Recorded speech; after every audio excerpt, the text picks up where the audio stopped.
President Trump had not previously indicated that he might consider a higher corporate tax rate. App photo leaks Brandon hours after the pre-dawn passage of a $1.5 trillion tax cut. President Trump suggested for the first time Saturday that he would consider a higher corporate rate than the one Senate Republicans had just endorsed, in remarks that could complicate sensitive negotiations to pass a final bill. On his way to New York for 3 fundraisers, Trump told reporters that the corporate tax rate in the GOP plan might end up rising to 22% from 20%. Lawmakers in both the House and Senate had fought hard to keep the corporate rate low, with the Senate late Friday rejecting a Republican-backed proposal to push it up to 21% in exchange for more working family tax breaks. The Senate passed the final version of its bill on a 51-49 vote just before 2 a.m. Saturday, with Sen. Bob Corker, Tennessee, as the lone Republican voting against it on concerns that it would drive up the federal deficit. Democrats howled that the bill was not released until hours before passage, with lobbyist-driven handwriting still present on the final version. Senate Republicans moved fast, in part because they wanted to comply with Trump's demand to send legislation for his signature by the end of the year. The House and Senate intend to take steps as soon as Monday to set up a conference committee to negotiate the significant differences between the Senate plan and the version passed by the House last month. But Trump's statement Saturday threatened to introduce a complication.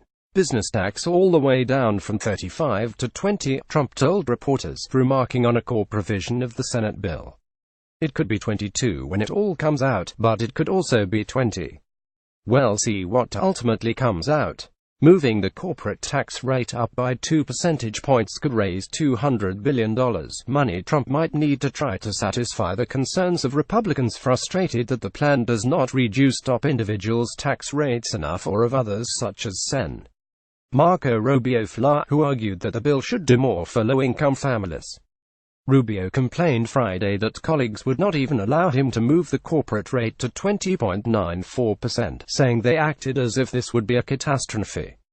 If the White House tries to lower the top tax rate for individuals, it would mark a sharp departure from several months ago, when then-chief strategist Stephen K. Bannon advocated for raising the top rate paid by the wealthiest Americans as a way to follow through on the populist principles Trump invoked in his campaign.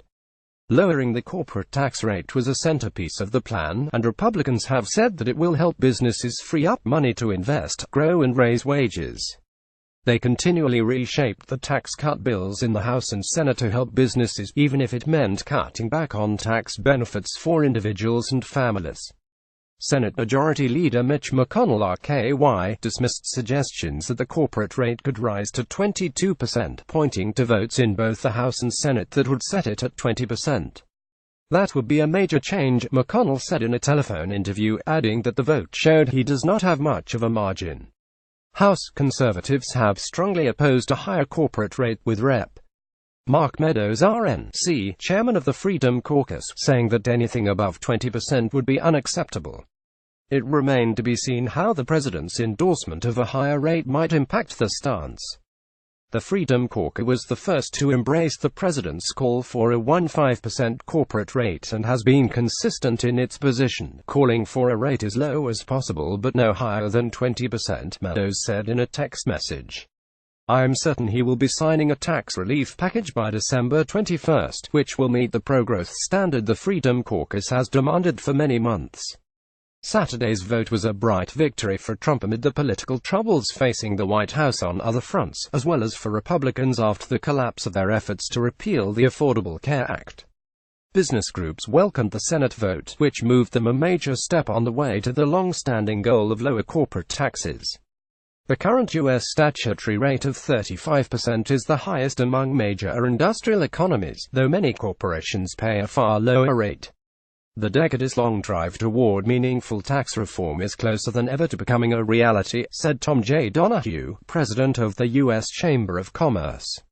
Momentum toward final passage is building rapidly. Key industries, including retailers and investment managers, are expected to benefit from the Senate bill. But others warned that the bill's detailed provisions might offset any gains working Americans would enjoy via lower taxes. Elizabeth Mendenhall, president of the National Association of Realtors, said that new limits on the deductibility of mortgage interest could cause home prices to fall by an average of more than 10%, hitting high-cost areas even harder. Likewise, the bill eliminates the current deduction for state and local income tax payments and permits taxpayers to write off only $10,000 of the property taxes. That will reduce disposable income for many taxpayers, likely outweighing the positive effect of lower tax rates upon consumer spending, Moody's Investors Service said. Republicans brushed aside those concerns. This is a big moment for American families and small businesses ready to turn the page on an Obama-era recovery that has been far too sluggish, said Sen. John Cornyn RTEX. Senate Republicans said that the tax cut ultimately will pay for itself through faster economic growth that will produce more government revenue, a claim that most independent economists and the nonpartisan Congressional Joint Committee on Taxation reject. Even taking into account the effects of possible faster growth, the bill still would add $1 trillion to the $20 trillion national debt, according to the latest committee analysis.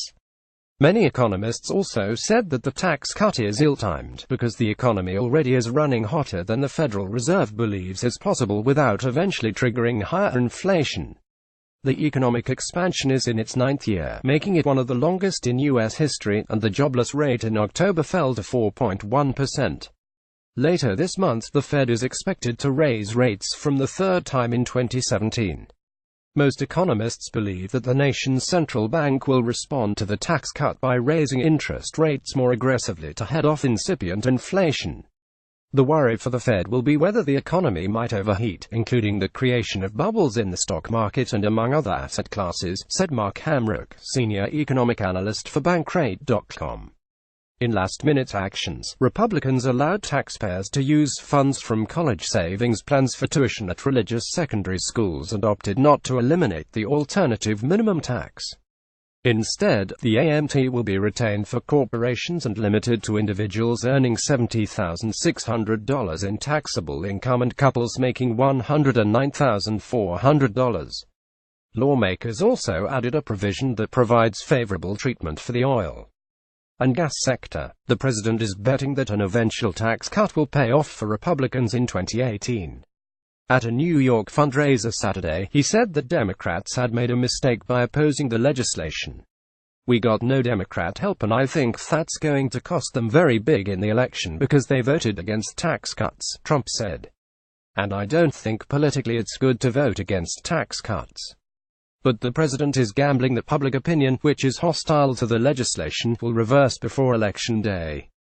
In a Quinnipiac University poll this month, 61% of voters said that the tax cut would mainly benefit the wealthy, while 24% said that it would help the middle class. Paul Kane, Erica Werner and Heather Long contributed to this report.